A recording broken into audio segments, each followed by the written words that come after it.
Hello and welcome to another episode of the Unbox'd Mental Health Podcast. Today we have a very special guest, Matteo. Hi, my name is Matteo. And we're going to talk about his mental health journey. So the first question that I'm going to ask you is, tell us a little bit about yourself.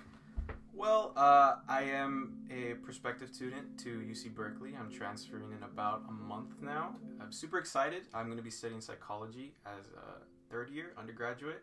I'm really looking forward to it. I've always kind of been inside of my own world and my own shell, so I think that this is an opportunity for me to branch out and explore my own interests. So it's very exciting. Very stoked.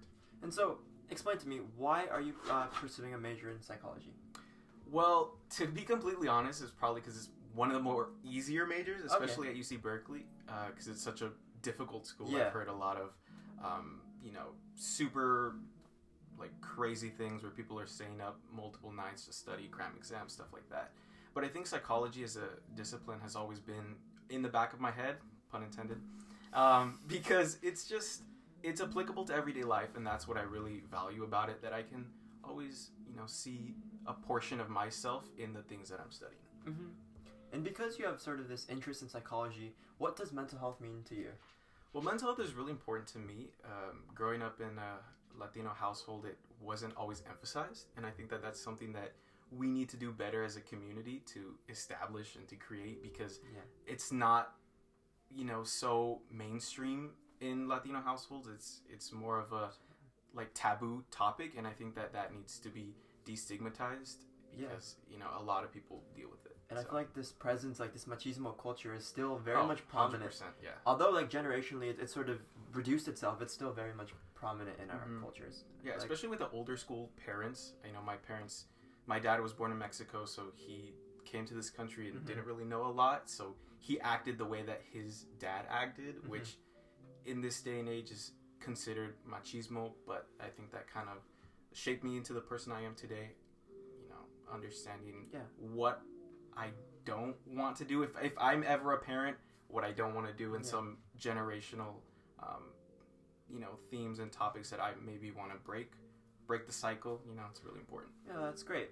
Could you, if you don't mind telling us a little anecdote or a story of your mental health journey, a specific case where you had an issue and how you overcame that issue?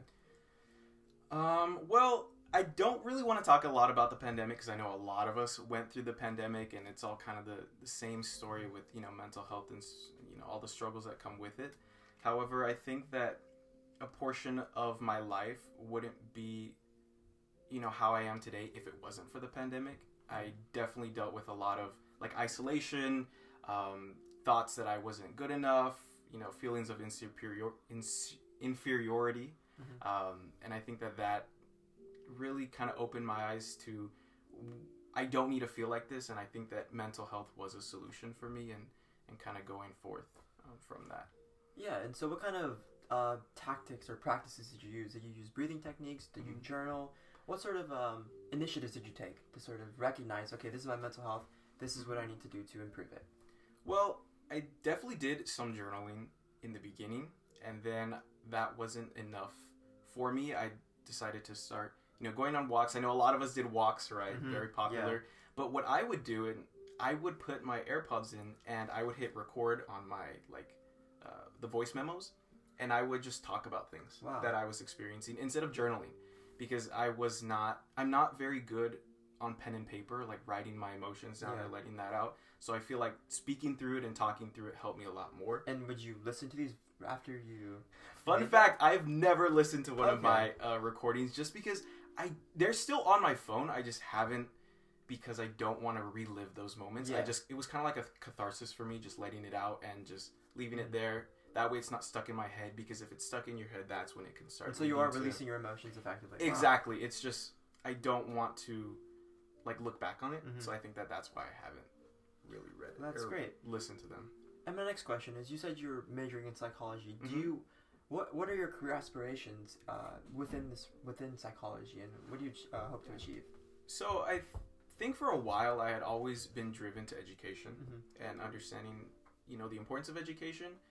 I did work as a math tutor for almost 2 years, and I think that really emphasized my career goals of trying to become a teacher and then eventually a 4-year professor at a university. Teaching psychology has always been one of my dreams as well. I really like Okay. the application of psychology and kind of understanding where things derive from and how you can, recognize it in other people and social situations and stuff. And I think that has shaped me because I really like it. I can talk all day about psychology. Give me a topic, I'll just talk and talk and talk. So I think that it relates to my career goals. Being a professor, you have to be upfront and you have to be motivated as an individual to give those lectures and answer questions. And I think I'm ready for the challenge. I love when people ask me stuff. I'm an open book. I love it. It's great to hear. And so my next question is, what advice would you give to this generation, this future generation, with so much social media and so much online presence? Would you say there needs to be a greater balance? What sort of information, what sort of advice would you give this future generation? Well, I can't really say, because I know there's a lot of advocates out there who are like, oh, social media is really bad for you and delete it and, erase it from your life entirely. And I would be a hypocrite if I was saying that, because I do have an Instagram, I do have a Snapchat. But I think that understanding that balance, that you don't always have to take pictures of everything and kind of boast about the activities that you're doing, because chances are not a lot of people are really going to care. It's more so just to feel like you are fitting into society just because everybody else is doing it. So I think that for the future generation, I would just say, understand the balance. I mean, you could obviously have an Instagram account, like there's nothing wrong with that, but just know that you shouldn't be doing things for the sake of posting something on Instagram or posting something on your story. You should be doing it. Do you think that it could be harmful in the long term for the I think it can be harmful because they would start to sort of need the source of validation? Or? Could be, yeah. I think that also just doing it for the views or stuff like that. It's just finding the balance, because it can be harmful for sure. Thank you. And what kind of resources what kind of support did you have, whether it be family or friends or coworkers? What kind of support did you receive along your mental health journey? That's a good question, because I don't think I got a lot of support. That's why it's kind of hard to answer this, because like I said earlier, I dealt with a lot of isolation and, my own mental issues that I had. But I think that finding a community online could be helpful if push comes to shove, if that's your only resort. Yes, we all have, family and friends, but that doesn't mean that you feel comfortable talking to them. And I think that if you don't feel comfortable talking to them, you might be able to maybe branch out on social media, although you shouldn't be basing it off of that. I think that could be a good last resort. But for friends and family, I just know that, you're not alone. Maybe not a lot of people have dealt with this, or you don't really know because it's so stigmatized that you can't really bring up the topic.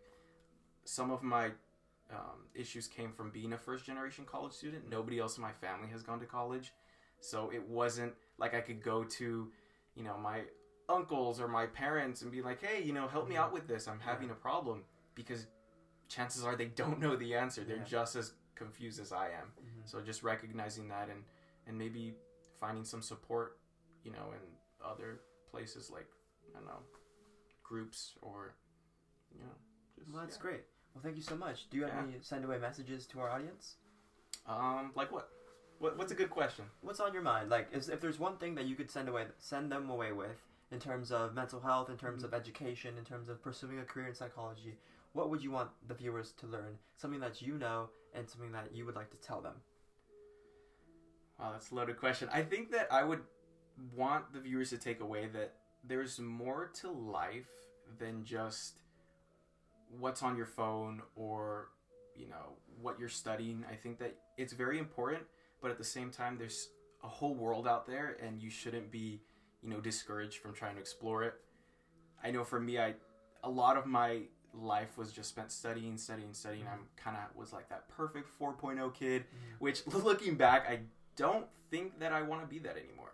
Yeah, that's always going to be a part of me, but at the same time, there's more to life than just studying. Recognizing, your own mental health issues and trying to solve them, whether that's, internal with other people, like, other relationships, and understanding that, there's more out there, and that you shouldn't only focus on right now. Although you should live in the moment, don't forget that you have to look around once in a while. I think that that's my my biggest It's a takeaway. beautiful message. Well, Yeah. thank you so much for your time. Of course. It's great having you on the podcast. Yes, of course. Take Anytime. care.